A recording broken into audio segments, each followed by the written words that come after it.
barraged missiles and live-fire drills. China is turning up the heat on Taiwan, and they have a new strategy for conquest.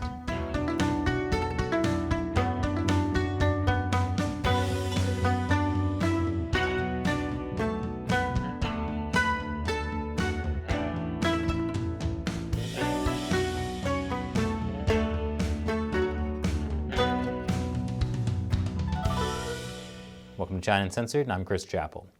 Since the beginning, the Chinese Communist Party has vowed to conquer Taiwan. And Chinese leader Xi Jinping has said he's willing to use force to do it. And for the past 2 years, Chinese military jets have been repeatedly harassing Taiwan. And so the question on everyone's mind is not if, but when the Chinese Communist Party will launch its invasion of Taiwan. This is like watching your girlfriend eyeball the side of fries you ordered. She says she doesn't want any, but you just know she's going to strike at any minute. So a lot of people were holding their breath when Speaker of the House Nancy Pelosi said she was going to visit Taiwan. Hu Xijin, the former editor-in-chief of my favorite Chinese propaganda outlet, the Global Times, even suggested China should assassinate Pelosi by shooting down her plane. Did you tweet that on an empty stomach, Hu? Next time, have a Snickers. A politically correct candy bar now that they've apologized for calling Taiwan a country. Of course, China did not shoot down Nancy Pelosi's plane. After so many years of bluster, when backed into a corner, the Chinese Communist Party did nothing. Because of course they're not actually going to start a war with the US by killing Nancy Pelosi. Instead, China launched something else, the threat of economic war. They put sanctions on the US and Nancy Pelosi. Although they're not very effective. Pelosi responded to this saying, "Oh no." Anyway, China also further restricted trade with Taiwan. As it stands, the Pentagon still believes the Chinese invasion of Taiwan won't happen in the next 2 years, because PLA troops aren't ready yet. But the Chinese Communist Party may not even need to directly invade anymore, because it looks like they've developed a new plan to take Taiwan without a fight. See, for all China's talk of invading Taiwan, clearly they aren't keen on starting a war right now. But they may not have to. After Pelosi left Taiwan, China's People's Liberation Army conducted extensive live-fire drills, which was meant to be intimidating, but came off as mostly petty. This was like not getting invited to your neighbor's dinner party, so you blasted your stereo at full volume hoping to ruin their evening. The drills were actually part of the PLA's normal training. They were too big to have just been thrown together last minute, but they may have been planned ahead and then timed with Pelosi's visit. As many as 80 Chinese warplanes and vessels flooded the Taiwan Strait on just Sunday. According to Carl Schuster, a former director of operations at the U.S. Pacific Command's Joint Intelligence Center in Hawaii, unable to bully Pelosi, she had to demonstrate China's power, diplomatic, economic, and military.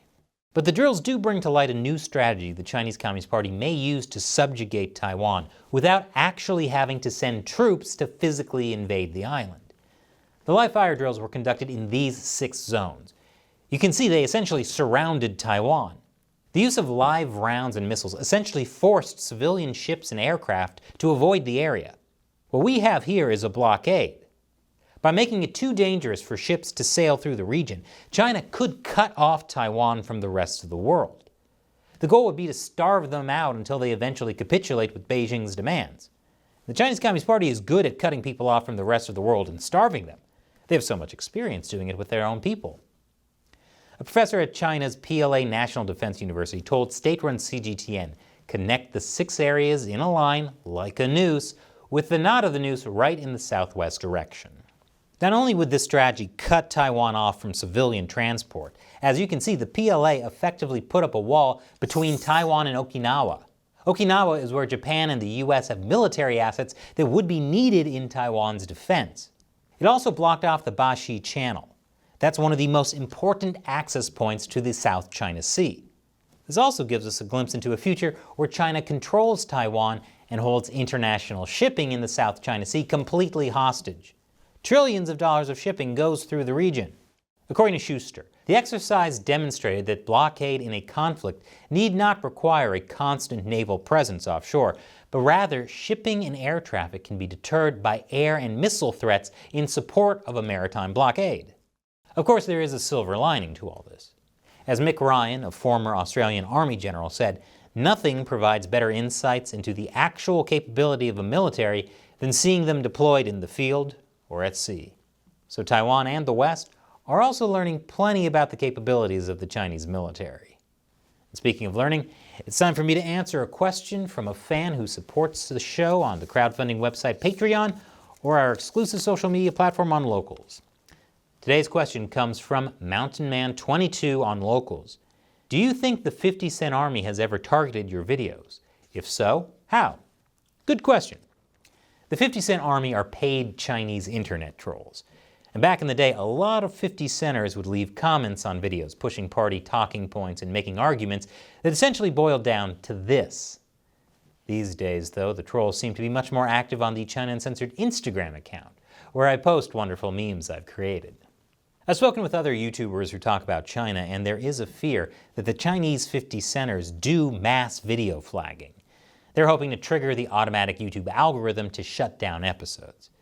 I've had my suspicion that the recent age restricting of a bunch of our videos has to do with mass flagging. And as social media relies more and more on algorithms, I'm sure the CCP will find more ways to game the system. That's why I created the China Uncensored 50-cent army. That's what I call fans of the show who join us in our fight against the CCP by supporting us on Patreon or on Locals. Most of our budget comes from viewer support, since we do get demonetized a lot. If you support the show on either Patreon or Locals, you'll get some cool perks, as well as become part of a bigger community trying to make a real change in the world by standing up to the Chinese regime. I'll put links below. So thank you, Mountain Man, for your question and your support. Thank you for watching. Once again, I'm Chris Chappell. See you next time.